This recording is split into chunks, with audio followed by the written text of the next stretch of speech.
Austin ने कहा था, ऑस्टिन ने, ठीक है ना, कि संविधान सभा कांग्रेस थी और कांग्रेस भारत था। ये कथन ऑस्टिन का था, ठीक है ना। अगला सवाल पूछो भाई, टीम बी।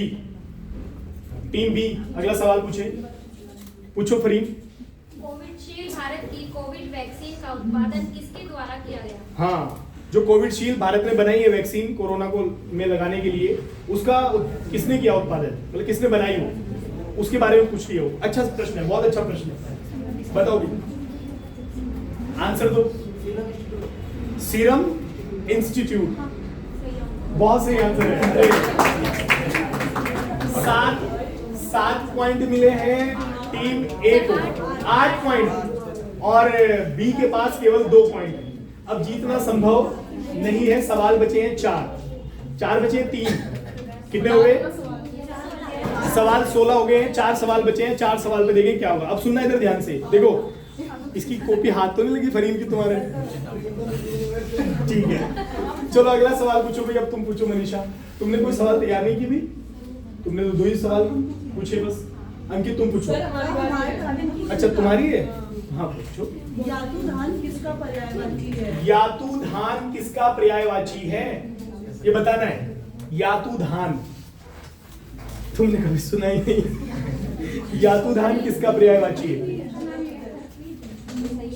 बताओ भाई। मंजीत, टीम बी सवाल का आंसर दे। टीम बी नहीं पता, आंसर दो। आयुषी, राक्षस का है, जो तुम सब हो, राक्षस, ठीक है ना। चलो भाई अगला सवाल अंकित पूछो। टीम बी सवाल पूछ रही है, सुनो ध्यान से। अरे सुनो, हाँ। राज्य में लेडी सुल्तान किसे कहा जाता है? राज्य में, उत्तराखंड में लेडी सुल्तान किसे कहा जाता है? अच्छा प्रश्न है, ये तो कॉमन प्रश्न है, बताओ भाई अहमद। राज्य में लेडी सुल्तान किसे कहा जाता है? नहीं अभी मत देना, दे रहे हैं वो, 8 पॉइंट लेके बैठे हैं, ऐसे थोड़ी छोड़ देंगे।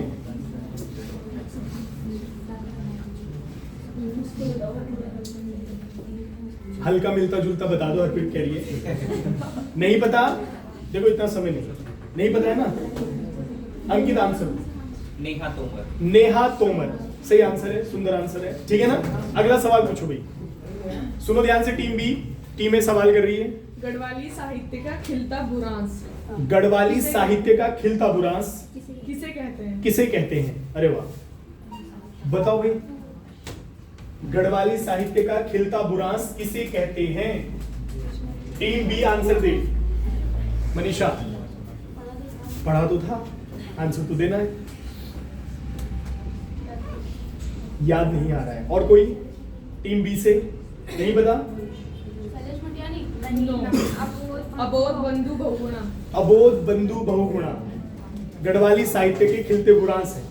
अगला सवाल पूछो भाई, टीम बी।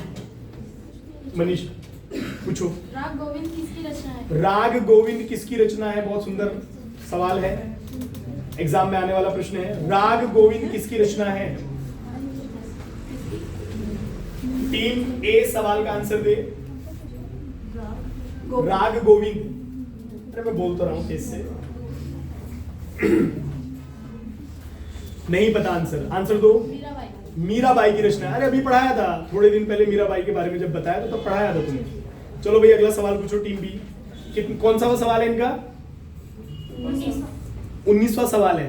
दो ये सेकंड लास्ट है आपका, उसके बाद 2 ये पूछेंगे, ठीक है ना। हाँ जी, कुछ कह रहे थे आप ना? तुम नहीं पूछोगी, तुम तो बीच में हो आज। तुम बताओ भाई शिवम। गरीबी और अकाल किसकी पुस्तक है? गरीबी और अकाल किसकी पुस्तक है? ये सवाल है टीम ए का। टीम बी आंसर दे। गरीबी और अकाल किसकी रचना है? नहीं पता? पता होता है तो पहली बारी में आंसर आया था। तुम बताओ। अमर्त्य सेन। अमर्त्य सेन की रचना है, ठीक है ना। अब तुम पूछो भाई टीम बी, सेकंड लास्ट है तुम्हारा ये भी। उड़ते हुए विमान की ऊंचाई मापने हेतु किस मापन का उपयोग होता है? उड़ते हुए विमान की ऊंचाई मापने हेतु किस मापन का प्रयोग होता है? अरे बहुत आसान सवाल पूछ लिया तुम फिर एक अपना पॉइंट खोदोगे मुझे लगता है। जी फेदोमीटर तो समुद्र की गहराई मापते। गलत हो गया, अब गलत हो गया भाई। अब नहीं आंसर बताओ नेहा। अल्टीमीटर। अल्टीमीटर, ठीक है ना, एक बार आंसर दे दे तो गलत हो गया। अब भाई तुम पूछो अपना आखिरी सवाल, टीम ए आखिरी सवाल पूछिए अपना। 1972 में उत्तरांचल परिषद का गठन किस स्थान पर हुआ?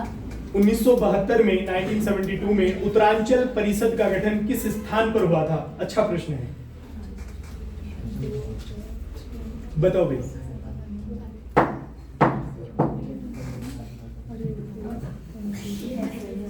नहीं पता बच्चों, नहीं पता? नैनीताल। अरे सही आंसर दिया है। तो टीम बी को मिलते हैं 3 पॉइंट और टीम ए के पास है 8 पॉइंट। अपना आखिरी सवाल पूछे आप, टीम बी। नटखट समाचार का पत्र का प्रकाशन कब हुआ? नटखट समाचार पत्र का प्रकाशन कब हुआ? टीम ए सवाल का आंसर दे। प्रकाशन नटखट समाचार पत्र नहीं पता? 1934। 1935 गलत हो गया। तो इस संबंध में ये परीक्षा यहीं पर समाप्त होती है और टीम ए जो है 8 पॉइंट्स के साथ विजेता है और टीम बी 3 पॉइंट के साथ विजेता नहीं है। ठीक है ना, क्लैपिंग करेंगे एक बार सबके लिए।